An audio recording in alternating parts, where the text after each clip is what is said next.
ఏపీలో ఉచిత బస్సు ప్రయాణ సదుపాయాన్ని నిన్న ముఖ్యమంత్రి చంద్రబాబు నాయుడు గారు ఉప ముఖ్యమంత్రి పవన్ కళ్యాణ్ గారి సారథ్యంలో పథకం అమలు చేయడం జరిగింది. మీ అభిప్రాయం ఏంటి?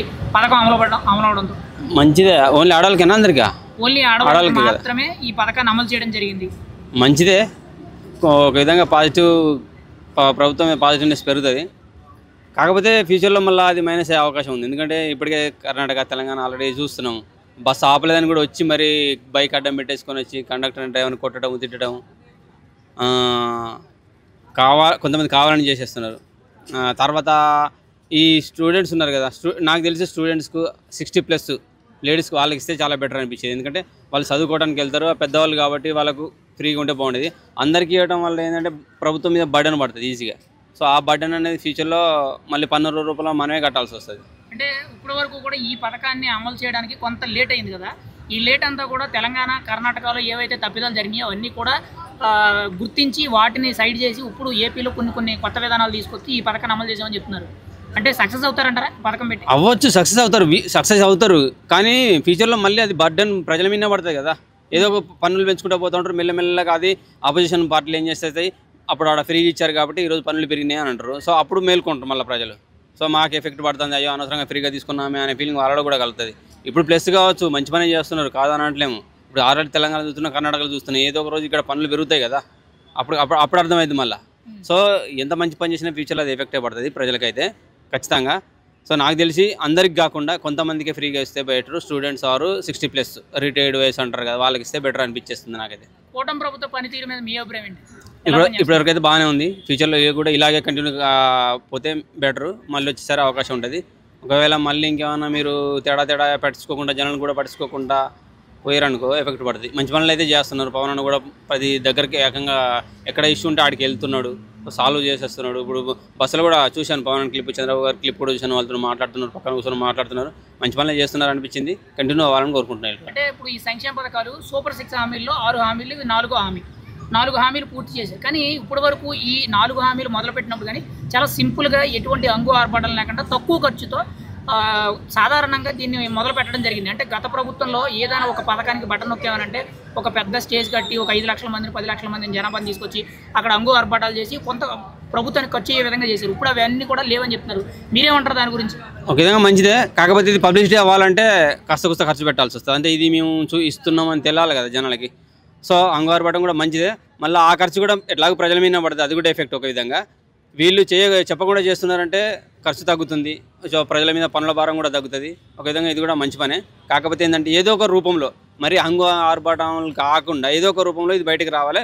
ఈ పథకాలు ఇస్తున్నాము, ఖచ్చితంగా ప్రజలకు అందుతున్నాయో లేదో కూడా తెలియజేయాలి. ఖచ్చితంగా తెలియజేస్తే చాలా బెటర్. ఇంకా ఏపీలో ఉచిత బస్సు ఇవ్వడం మీద మీ అభిప్రాయం ఏంటి? ఓకే, ఇప్పుడైతే బెస్టే, మంచిదే అనుకుంటాను నేనైతే. ఎందుకంటే ఫ్యూచర్లో వీళ్ళ మీద ఓకే మనకి ఇది ఇస్తామన్నారు, ఇచ్చారు, ఒక 6 రేట్లో 4 వచ్చినాయి, ఇంకో రెండు కూడా వచ్చే అవకాశం. ఆ 2 కూడా తొందరగా చేస్తే బెటర్. ఎందుకంటే మళ్ళీ ఎండింగ్కి వచ్చేదాకా ఇచ్చినట్టు మళ్ళీ ఎలక్షన్లు వస్తున్నాయి, అప్పుడు ఇచ్చారు, అందుకనే ఓటింగ్ కోసమే అనుకుంటారు. సో అవి కూడా తొందరగా అందిస్తే బెటరు. ఇలాగే కంటిన్యూ అవ్వాలని కోరుకుంటున్నాయి. అయితే ఆటోలకి వెళ్ళటం రావటం వాళ్ళకి ఒక 2000 అలా అయిపోతాయి. సో దానివల్ల వాళ్ళకి నష్టం జరిగింది, 8,000 మిగులుతాయి. ఇలా ఫ్రీ బస్ అనుకో, వాళ్ళు ఎక్కడికైనా వెళ్ళిపోవచ్చు. ఎప్పుడైనా మిస్ అయిపోయిన ఆటో బస్సు 9 వరకు ఉంటుంది కాబట్టి నైట్ లేట్ అయినా సరే బస్కి రావచ్చు. అలా ఉపయోగకరమే. బ్రో, ఇప్పుడు ఇట్లా ఫ్రీ బస్సు పెట్టడం వల్ల చాలా మంది, అంటే ఆల్మోస్ట్ అందరూ కూడా దీనికే వెళ్తారు, బస్సులకే వెళ్తారు మహిళలందరూ కూడా. సో మరి ఆటో వాళ్ళ పరిస్థితి ఏంటని కూడా కొంతమంది ప్రశ్నిస్తున్నారు. సో దానికి ఏం చెప్తారు? ప్రభుత్వం తరపున ఏదన్నా ఆటో వాళ్ళు ఏం చేయాలంటే, సిటీలో ఉన్న వాళ్ళందరూ ఏంటో ర్యాపిడ్ పెట్టుకోవడం మంచిది. సో పల్లెటూరుకు వచ్చే విషయానికి ఏంటంటే బాడీలు ఎక్కువ ఉంటాయి కదా, ఈ వరి అని అవి అని ఇవని పొగాకని, అవి బాడీలకి వెళ్ళి సంపాదించుకోవడం బెటర్. ఎందుకంటే ఇక్కడ వాళ్ళ ఇంట్లో ఫ్యామిలీస్ లేడీస్కి మంచి జరుగుతుంది కాబట్టి ఇవన్నీ పక్కన పెట్టేయండి. ఎందుకంటే ఉంటే మహా అయితే ఒక 4 years ఉంటుంది, 2 years ఉంటుంది, తర్వాత తీసేస్తారు మళ్ళీ మామూలే.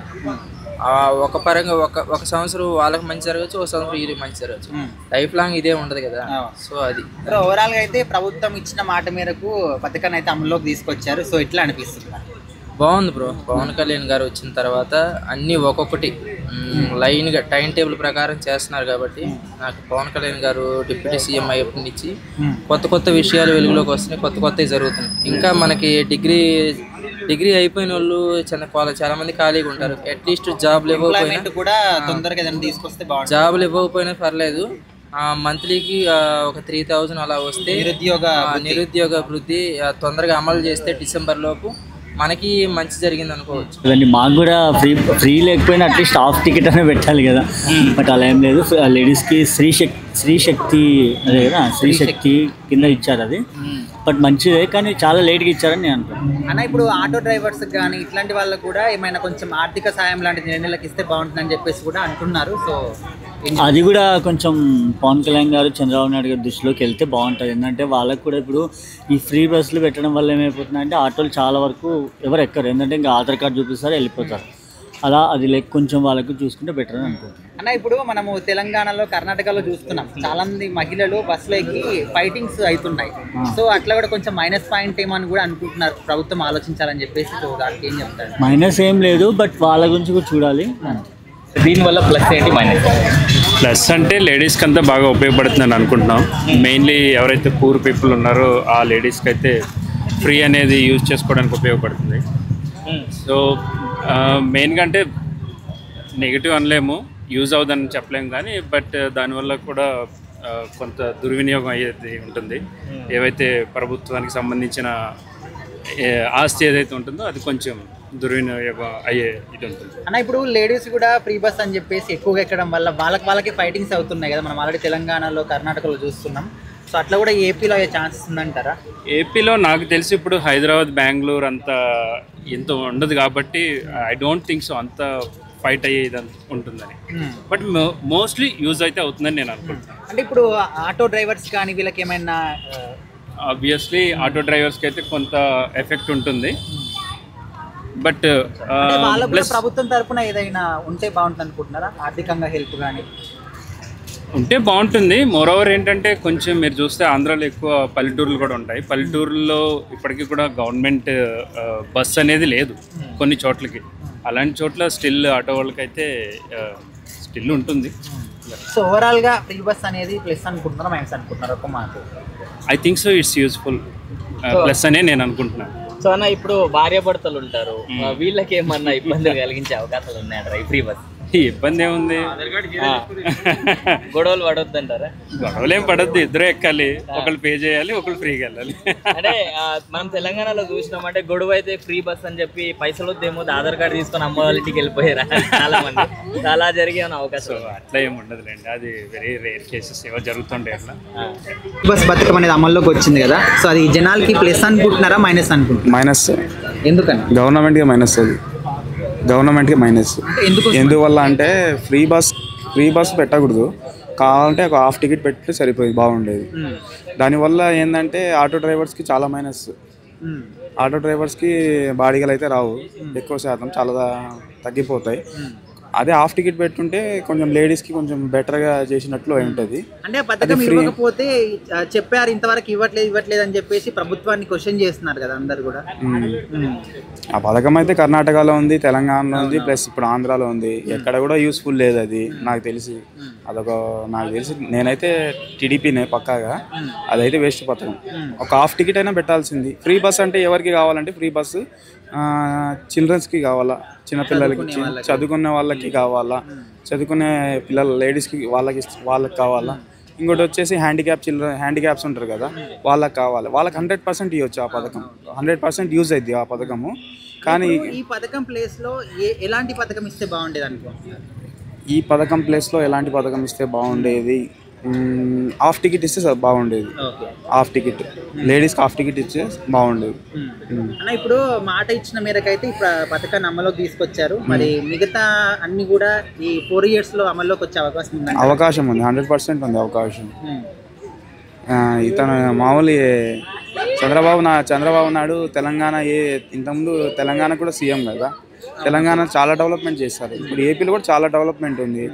వైఎస్ఆర్ గవర్నమెంట్ వచ్చి ఏం చేయలేదు, ఓన్లీ జస్ట్ సచివాలయం ఉద్యోగం ఇచ్చారు. అది వేస్ట్, చాలా వేస్ట్ అది ఉద్యోగం. ఒక మైనస్ మార్క్స్ వచ్చిన వాళ్ళకి కూడా అది జాబ్స్ ఇచ్చారు. ఇంకా మామూలుగా కాంపిటీషన్లో ఉన్న వాళ్ళకైతే ఏం జాబ్స్ అయితే ఏం రాలేదు, ఎవరికో వచ్చినాయి. అది చాలా వేస్ట్. సచివాలయం కూడా వేస్ట్. అసలు ఒక్క పథకం కూడా పనికి రాలేదు వైఎస్ఆర్ గవర్నమెంట్లో.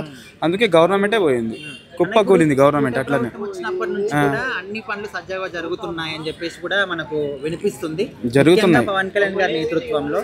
అవును, మరి 4 years ఎట్లా ఉండబోతుంది? పవన్ కళ్యాణ్ గారి నేతృత్వంలో కాదు, టీడీపీ గవర్నమెంట్ అండ్ కూటమి నేతృత్వంలో జరుగుతుంది, ఓన్లీ నాట్ పవన్ కళ్యాణ్.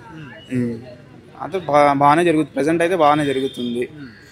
కొన్ని ఇష్యూస్ అయితే ఉన్నాయి చిన్నవి, అక్కడక్కడ ఎమ్మెల్యేస్ వాటిని సరి చేసుకోవాలి, లేకుంటే నెక్స్ట్ గవర్నమెంట్ కూడా ఫాలో కావడానికి చాలా అవకాశం ఉన్నాయి.